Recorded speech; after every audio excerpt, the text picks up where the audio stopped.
up? It's your boy T-Run Reaction. About the last video of Make Up For Music Monday because I'm gonna press for time. Actually, more next team was only this out the way. I've been wanting to do this one for a minute.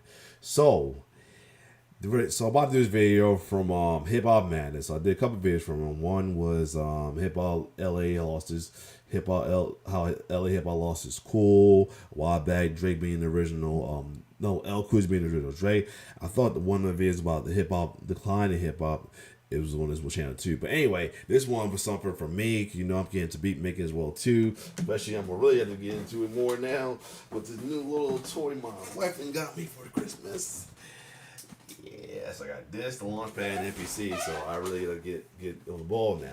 But this video is called "Why Being a Hip Hop Producer Sucks." So it's something that's curious that you want me to curiously check out as well too. So without further ado, let's check it out. Get it. Yo, Mac, what's going on, bro? Why wasn't the La La La song in there? Who made that beat? Actually, to be honest, no. Yeah, God, man. Wondering why that never happened. You know what I'm saying? What you mean I didn't get anything? You sent a couple emails. Bro. I didn't respond back to us. You like a gentleman, you know what I'm saying? Hold on, I never got the email. A few minutes later. Oh! Mac Miller just went back after the whole confrontation. He put our credits up that haven't been there the whole time. And that was the whole all we wanted was him to put the credits on YouTube, and now he just did it. And you could listen to him in the video say, "I never got your email." Well, look at this. I said, I'm not looking for money, I'm not looking for anything, I just want to put my credits up. He goes, "LOL, you'll get your credit, pimp, just relax and don't be so angry, everything's cool. Tweet me, I'll put your credits on Twitter." He never did that, never put the credits on nothing until tonight. At the heart of hip-hop lays its poetic soul. Used first as a medium to incite the dance floor before evolving into spitting about the harsh realities of life, there's a reason why rapping has been one of the four elements since its inception. But where graffitiing and breakdancing have fallen aside, the other key component which has evolved like no other is DJ. During hip-hop's infancy, DJs would provide break beats that allow MCs to whip up the crowd into a frenzy. But once that spirit of the block parties was commercialized, it meant that the decks would have to take a back seat. At that point, sampling songs reigned supreme. And with that, the concept of a hip-hop producer, or beat maker as we know them today, was born. From Dr. Dre to Timbaland, Kanye West, and Pharrell, there's no shortage of those who provided the canvas for our favorite artists. But make no mistake, simply downloading Fruity Loops, mastering Ableton, or even getting your tracks into the hands of a megastar isn't necessarily a fast track to the riches. In fact, as some of the greats will admit, there's a bunch of ways in which being a hip-hop producer kinda sucks. A road so difficult that even a young prodigy like Kanye West experienced significant barriers. It takes a certain level of perseverance to I've been meaning to watch that on your Netflix. Hope it's still on there, man. make it as a producer, which has meant that even the legends almost threw in the towel. Not least of all, Kanye West's mentor, No ID. Where rappers can assemble albums through contributions of multiple producers, those behind the boards often rely on a hit song to make a decent living. By consequence, it often means that if you aren't somebody like Madlib or Metro Boomin, who have people lining up to work with them, then you're essentially at the mercy of rappers. A regular source of frustration for many producers, TM88, who's produced for everyone from Rick Ross to Lil Uzi Vert, vented his frustrations on the industry when he tweeted, "Is it me, or rappers don't support producers like producers support rappers?" To make matters worse, a culture has emerged where rappers such as Soulja Boy and Bobby Shmurda have openly dissed producers for charging what seem like reasonable fees. Bro, I done made over $500,000 for the year. It can't be that bad outside. I'm trying to drop my project, but these are asking me clearances, and these producers is asking for some crazy. I don't know what rumors is going around. They think like, Hold on. just dropping. Hold on. I'm back. I think you did in a lot of things, but anyway, let's finish this. Bags, But, this, that, whatever. I'm not giving no $10,000, $8,000 for no producer song. While Bobby's venting a personal grievance, it speaks to one of the larger problems in that it's one of the few areas of the industry where people aren't always expected to be paid for their work. And even more shockingly, those who have produced mega hits sometimes need to wait years to get paid. An industry standard which often means that a producer can receive a platinum plaque while flat broke. Two prime examples of this would be Trap Money Benny and Black and Mild, the producers of Drake's In My Feelings, who didn't get their share of the pie until over 18 months later. In fact, sometimes the funds simply get lost in the ether.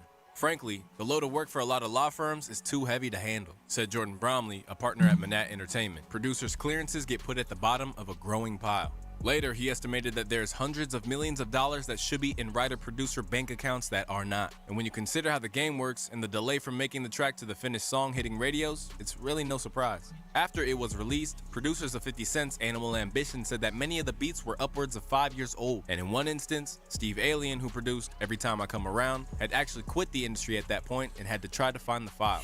Finding a needle in a haystack would have been easier. He said after G-Unit contacted him years later about the track that he'd sent over as a part of a beat pack. The crazy part is, I wasn't able to locate the original beat and in a panic had to remake it again from scratch. Despite the fact that our favorite artists ultimately can't do their jobs without them, producers always get the sharp end of the stick in this symbiotic relationship. So much so that they can even have their contributions to some of the most groundbreaking projects in recent memory essentially wiped from the history books. For example, look no further than Jimmy Duvall, the man behind Look at Me, that very song that catapulted XXXTentacion to superstardom. That's my joint too. Whoa. After X's passing, he sued the rapper's estate for over $1 million, saying that it's important to note that as the producer behind Look at Me, I was removed from all credits, which in turn meant that all rights and royalties owed to me were immediately averted. It goes without saying that everyone deserves credit for contributing their works. My friend is no longer with us, and I'm only asking to remain a part of the legacy that we created together with Look at Me. While falling out with a collaborator is one thing, there's other instances where an entire template for a track can be stolen from under a producer's nose. From J. Cole to Joey Badass, there's no shortage of artists who have been accused of stealing beats. While in the case of the legendary Pete Rock, he's been routinely relieved of the credit he deserves due to nothing more than the openness of his creative process. With notable examples ranging from A Tribe Called Quest's Jazz, We've Got, to one of the legendary Biggie hits. Puffy stole the Juicy beat from me as well. They came to my house, heard the beat going on the drum machine. It's the same story. You come downstairs at my crib, you hear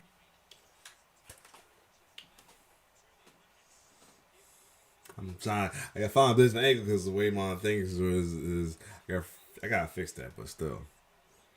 God damn it, Diddy. Damn you, Diddy. You don't learn. I already heard enough of Diddy with the TJ nonsense. No, this.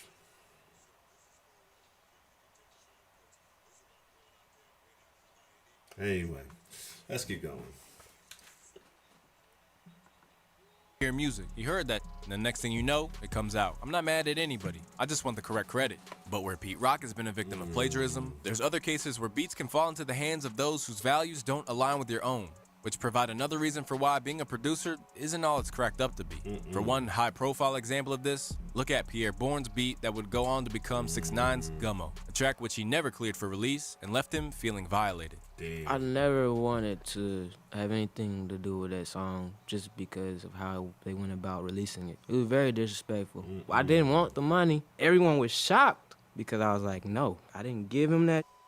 It's weird. I called Metro. I was like, bro, this ever happened to you? And he was like, hell nah. So I really was like, oh, say less. It's not normal. He said, it was just say weird less. because I was in Australia with Drake. I'm on tour with him. My life was just going up the way I wanted it to. When they started the whole process, they just was like, on some, we got this dude beat. We're gonna go viral off this. Before that song was released on Apple Music, we went through so much back and forth, so many no's. I never said yes. Known to lead with the philosophy that I don't want this to come out and we're not cool ever since, Pierre's story is one of the countless cautionary tales that almost left him discouraged right at the time where his sound was at its hottest. From Murder Beats to Mustard and London on the Track, there are plenty of producers who have managed to ride a wave into the ground. And in many ways, producers only have a limited shelf life, unless you're one of that legendary breed like Dre, Juicy J, Hit Boy, or LP who have managed to roll with the punches and alter their sound accordingly.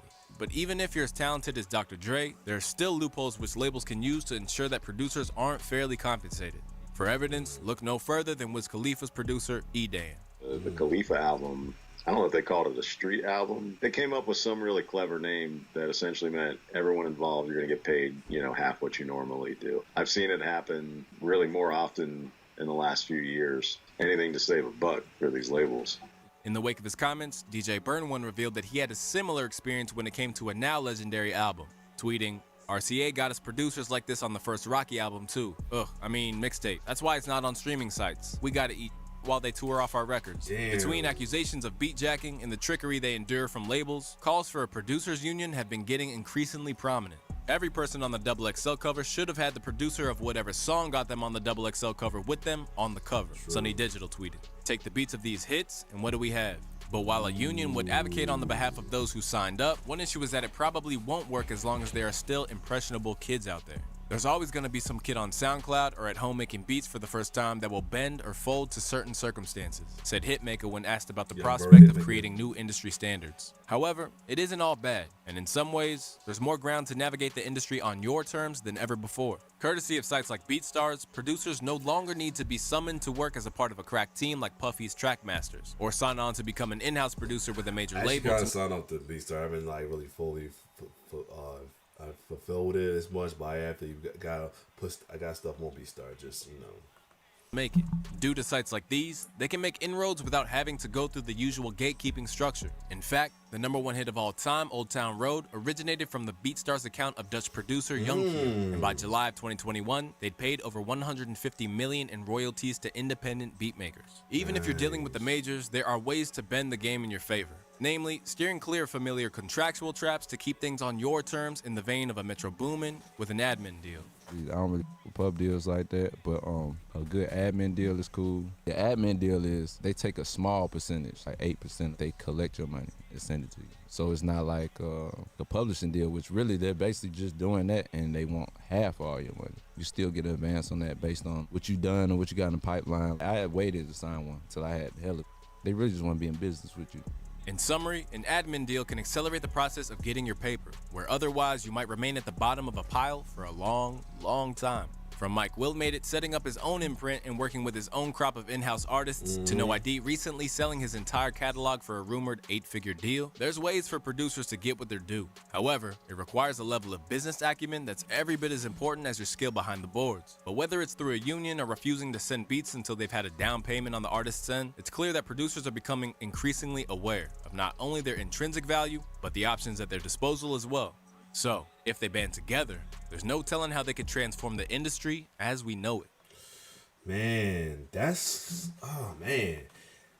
like a lot to take in here in this, man. For real, I'm gonna be honest. That's a lot to take in. Being a beat maker, like right now, I'm just doing it for fun right now. No, or you just give my just due, or like a hobby, like what I do with DJing and everything else. I'm just saying that's a dag. Like, I mean, I knew the business was like, the industry is like, the industry, but still, Jesus, man, just hearing about that, man. Yeah, you if you look at it that way, it does suck being a hip hop producer. It just like at this point, as long as you're doing it for the art and not for the money, you'll be okay. But other than that, I can see you're doing it for the You're doing it for the I can't think of it. If you're not doing it for the art, that's I can understand why, but damn, that's like just to think about that. I mean, yeah, as long as you're doing it, I doubt that most producers are doing it just mainly for the money. They're doing it mainly for the art as well too. The money is sweet though. Now I mean, if not, they wouldn't keep going on because to be honest.